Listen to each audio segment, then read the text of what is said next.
Engineer Mosharraf Hossain.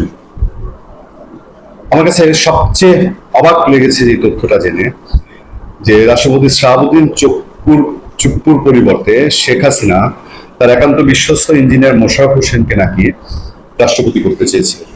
কিন্তু ওই যে বাংলাদেশ আওয়ামী লীগের মধ্যে নানান কুতুব, সেই কুতুবদের কারণে শেষ পর্যন্ত ইঞ্জিনিয়ার মোশাররফ হোসেনকে বাদ দিয়ে শাহাবুদ্দিন চুপ্পুকে শেখ হাসিনা রাষ্ট্রপতি করেছিলেন।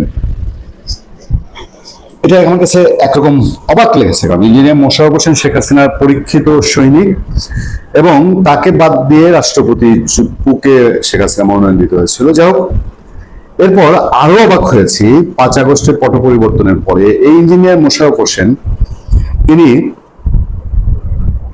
ডক্টর মোহাম্মদ ইউনূসের সহপাঠী, একই সাথে চট্টগ্রামে বড় হয়েছেন, এবং আওয়ামী লীগ সরকারের সময় যখন ডক্টর ইউনূসের বহু সমালোচনা করে আওয়ামী লীগের নেতৃবৃন্দ, ব্যক্তিগত আক্রমণ করে, অশ্লীল কথাবার্তা বলে, কিন্তু ইঞ্জিনিয়ার মোশাররফ হোসেন কখনো ডক্টর ইউনূসকে নিয়ে কিছু বলে নাই। কিন্তু ইউনূস এসে কি করে নাই, ইঞ্জিনিয়ার মোশাররফ হোসেনকে গ্রেফতার করিয়েছে, গ্রেফতার করার পর একের পর এক মামলা দিয়েছে, একের পর এক মামলা, ভুতুড়ে মামলা দিয়ে বছরের সময় বেশি তাকে জেলে রেখেছে। তার জামিন হলেও তাকে সোনেরেস দিয়ে আটকে রাখা হয়েছে। শেষ পর্যন্ত বয়সের ভারে নজুর 85 বছরের মানুষটি উচ্চ আদালতের হস্তক্ষেপে তিনি জামিন পান। আপনাদের মনে আছে নিশ্চয়ই আওয়ামী লীগের সাবেক মন্ত্রী নুরুল মজিদ হুমায়ুনের কথা, নরসিংদীর, তার জানাজার কথা নিশ্চয়ই আপনাদের মনে আছে। আজকে চট্টগ্রামে এক ব্যতিক্রমী ঘটনার জন্ম হলো। আমি যদি বলি যে ওই জানাজায় অংশ নেওয়া হাজার হাজার লক্ষ মানুষ এবং তাদের জয় বাংলা স্লোগান, জয় বঙ্গবন্ধু স্লোগান, এবং তার মধ্যে দিয়ে এই নিষিদ্ধ কার্যক্রম, নিষিদ্ধ ঘোষিত আওয়ামী লীগের এ যাবৎকালের সর্ববৃহৎ একটা শোডাউন হয়ে গেছে, তাহলে বোধহয় ভুল বলা হবে না। ইঞ্জিনিয়ার মোশাররফের জানাজায় মানুষের ঢল, জয় বাংলা স্লোগানে বিদায়। চট্টগ্রামে হাজারো মানুষের উপস্থিতিতে বর্ষিয়ান রাজনীতিবিদ, বীর মুক্তিযোদ্ধা মোশাররফ হোসেনের জানাজা হয়েছে নগরের জামিয়াতুল ফালাহ জাতীয় মসজিদ প্রাঙ্গণে। আজ বৃহস্পতিবার সকাল 11টায় এই জানাজা অনুষ্ঠিত হয়। সৌভাগ্য, কতজনের ভাগ্যে এটা জুটে, এবং খালেদা জিয়ার ভাগ্যে জুটেছিল। আমরা নুরুল মজিদ হুমায়ুনের দেখেছি, এখন ইঞ্জিনিয়ার মোশাররফ হোসেনের দেখলাম।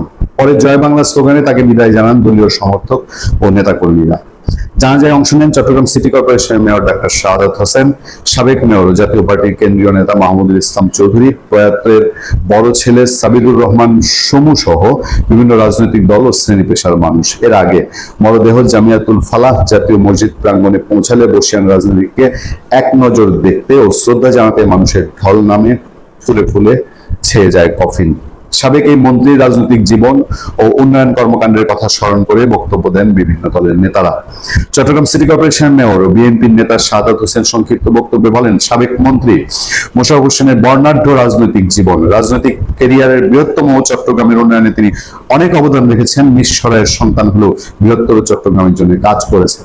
চট্টগ্রামের উন্নয়নে তার অবদানের জন্য মানুষ তাকে স্মরণ করবেন।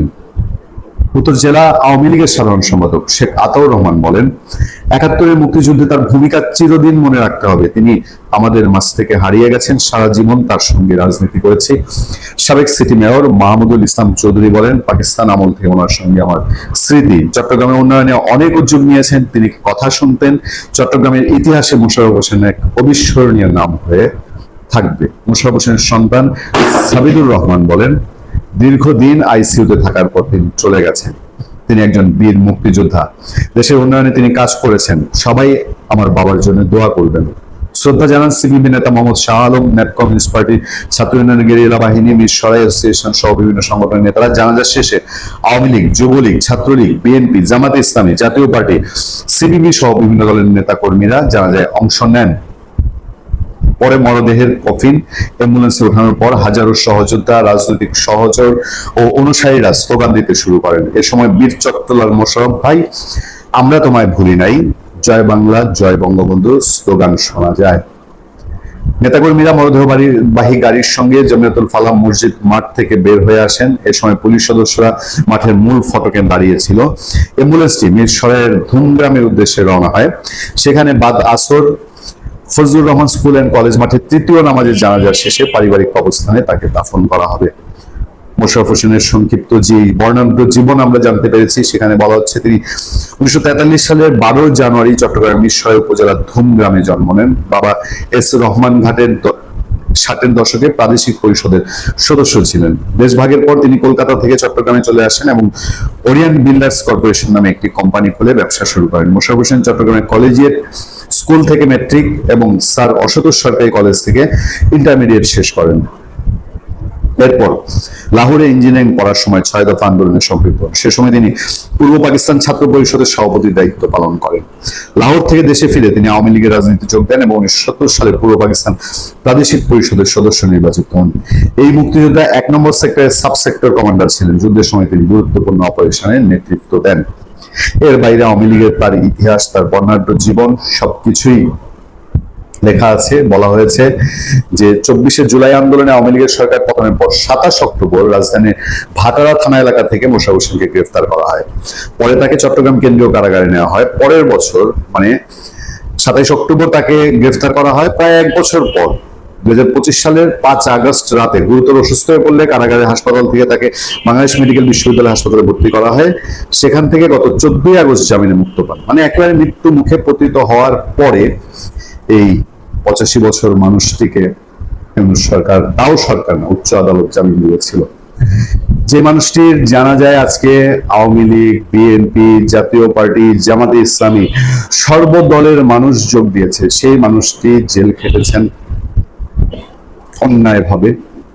জীবনের শেষ সময়টা যখন তার পারিবারিক পরিসরে থাকার কথা, তার বিরুদ্ধে সুনির্দিষ্ট কোনো অভিযোগ নেই, এজাহার নামেও কোনো মামলা ছিল না। শুধু ইউনূস সরকার ওই যে আওয়ামী লীগের গন্ধ শুকে শুকে মানুষ অ্যারেস্ট করতো, সেই ধারাবাহিকতায় ডক্টর ইঞ্জিনিয়ার মোশাররফ হোসেনকে অ্যারেস্ট হয়েছে। ইঞ্জিনিয়ার মোশাররফ হোসেন পুরো চট্টগ্রামের রাজনীতিতে তার যেই আওয়ামী লীগ সময়ের ভূমিকা ছিল, কখনোই পত্রপত্রিকা অনেক নেতার নামে অনেক বিশ্রী বিশ্রী রিপোর্ট এসছে, ক্ষমতার অপব্যবহার, লুটপাট, দুর্নীতি, অনিয়ম। আর তিনি যেই এলাকার এমপি, চট্টগ্রামের মিরসরাই, এটা বলা যেতে পারে একেবারে ইন্ডাস্ট্রিয়াল এলাকা, তো অবশ্যই একেবারে টাকার, যদি বলি বিশাল এক কূপ, সে কূপের জায়গা, সেখানে থেকেও নিজের মুক্তিযুদ্ধের ইতিহাস, মুক্তিযুদ্ধের তার গৌরবময় সেই সম্মান রেখে চিরবিদায় নিলেন এই মানুষ। এই দলটি বাংলাদেশের স্বাধীনতা এনে দিয়েছে, আর এই ইঞ্জিনিয়ার মোশাররফ বাংলাদেশের স্বাধীনতা যুদ্ধের একজন অন্যতম সংগঠক, একটি সেক্টরের সাব সেক্টর কমান্ডার, এবং আজীবন পরিচ্ছন্ন রাজনীতি করেছেন তিনি। তার জানা যায় লোকে লোকারণ্য। মানুষকে আর কত ভয় দেবেন, কত ভয় দিয়ে আটকে রাখবেন? আটকে রাখতে পারবেন না। মানুষের ধৈর্যের সহ্যের বাঁধ ভেঙে যাচ্ছে। আজকে চট্টগ্রামের মানুষ যেভাবে রাস্তায় বেরিয়ে এসছে, আগামীকালকে ঢাকা, পরশু সারা বাংলাদেশের মানুষ বেরিয়ে আসবে। ইউনূসের ধারাবাহিক সরকার বিএনপি সরকার, তো বিএনপি সরকারকে বলবো, আপনারা বহু সময় নষ্ট করেছেন, 3 মাস ইতিমধ্যে হয়ে গেছে। আপনারা ইউনূসের ধারাবাহিক আচরণ এখন পর্যন্ত দেখাচ্ছেন। আমি কোনো দল করি না, আগেও বলেছি, এখনো বলছি, কিন্তু আমি একজন রাজনৈতিক পর্যবেক্ষক হিসেবে দেখেছি আওয়ামী লীগের আমলে আপনারা দেশে থাকতে পেরেছেন। হ্যাঁ, আপনাদের নামে হয়তো অনেক মামলা হয়েছে, আপনাদের নামে হয়তো ভুতুড়ে মামলাও হয়েছে, কিন্তু দেশে থাকতে পেরেছেন, ব্যবসা বাণিজ্য সবকিছু করতে পেরেছেন। কিন্তু আওয়ামী লীগের মানুষের, আওয়ামী লীগ যারা করে তাদের জীবন নরকে পরিণত করেছে ইউনূস সরকার। একটা ভিডিও আপনারা দেখেছেন, মাশরাফি বিন মুর্তজা, বাংলাদেশ ক্রিকেটের শ্রেষ্ঠতম পুত্র, বাংলাদেশ ক্রিকেট ক্যাপ্টেন, একটা ভিডিওতে তার বাবার সাক্ষাৎকার দেখেছেন, একদম নিঃস্ব রিক্ত হয়ে গেছে। তার বাড়িঘর পুড়ে, তার অর্থ সম্পদ লুট করে পথের ফকির বানিয়ে দিয়েছে এই ইউনূস সরকার। সেই ইউনূস সরকারেরই ধারাবাহিক সরকার চলছে এই মুহূর্তে বিএনপি সরকার। বিএনপি সরকারকে বলবো, 3 মাস হয়ে গেছে, এখনো পর্যন্ত আপনাদের বডি ল্যাঙ্গুয়েজ ভালো না। যদি বাঁচতে চান, যদি এই বাংলাদেশে থাকতে চান ভবিষ্যতে, এখনো সময় আছে, পরিবর্তন হন। আওয়ামী লীগের রাজনীতি উন্মুক্ত করে দিন। এই যে চট্টগ্রামের যে দৃশ্য দেখলেন, এই বাঁধ ভাঙা শক্তি, আওয়ামী লীগের শক্তি, এটাকে কিন্তু কোনো বাদ দিয়ে আটকে রাখতে পারবেন না। আজকে পুলিশ এই জানাজা স্থলে নীরব দর্শকের মতো দাঁড়িয়েছিল, এরকম দাঁড়িয়েই থাকতে হবে। বাদ দিয়ে আটকে রাখতে পারবেন না।